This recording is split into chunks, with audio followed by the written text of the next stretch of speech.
Hello all, welcome back to Reshma's Taste and Tales. ഇന്നത്തെ video tips to make healthy and crispy oats dosa.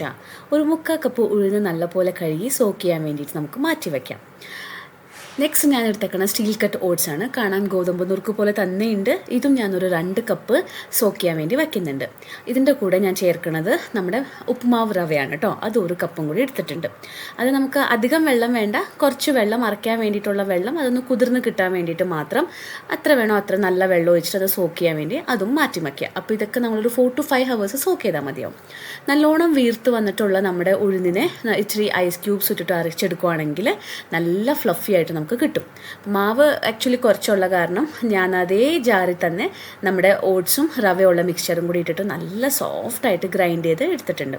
കുറച്ച് സോൾട്ടും ഇട്ടിട്ട് നല്ലപോലെ mix ചെയ്ത് അതിനെ നമ്മൾ ഫെർമെൻറ്റ് ചെയ്യാൻ വേണ്ടിയിട്ട് അടച്ച് നല്ല ഇച്ചിരി വാമുള്ള സ്ഥലത്ത് മാറ്റി വയ്ക്കുകയാണ്.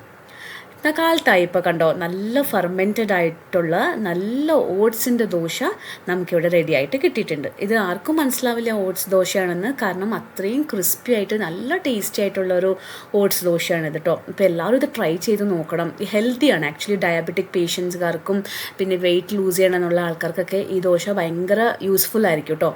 പിന്നെ ഞാനിവിടെ ദോശ ഉണ്ടാക്കുമ്പോൾ യൂസ് ചെയ്യണത് നല്ല ഹോം മെയ്ഡ് ഗീ ആണ്.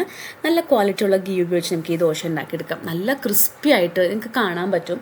നല്ല ക്രിസ്പി ആയിട്ട് നല്ല മസാല ദോശ പോലെ തന്നെ കളറായിട്ട് വരും ഈ ദോശ. കാരണം ഇതിൽ റവ ഉള്ള കാരണം. അതാണ് ഇതിലെ ഇമ്പോർട്ടൻറ്റ് ടിപ്പ് കേട്ടോ. നമ്മളിതിൽ 3 കപ്പ് ഓട്സ് ഇട്ടിട്ടല്ല അരയ്ക്കണേ. നമ്മൾ 2 കപ്പ് ഓട്സും 1 കപ്പ് റവ ഇട്ടിട്ടാണ് ഇത് അരച്ചെടുക്കുന്നത്. അതുകൊണ്ടാണ് ഇത്രയും ക്രിസ്പിനെസ്സും ആ ഒരു സ്റ്റിക്കിനെസ്സും ഈ ദോശയ്ക്ക് ഇല്ലാത്തത്. അപ്പോൾ ഈ വീഡിയോ എല്ലാവർക്കും ഇഷ്ടമായി ഞാൻ വിചാരിക്കുന്നു. ഈ റെസിപ്പി എല്ലാവരും ട്രൈ ചെയ്ത് നോക്കണം. ഇഷ്ടമാണെങ്കിൽ എൻ്റെ ചാനൽ ലൈക്ക് ചെയ്യുക, സബ്സ്ക്രൈബ് ചെയ്യുക, ഷെയർ ചെയ്യുക. താങ്ക്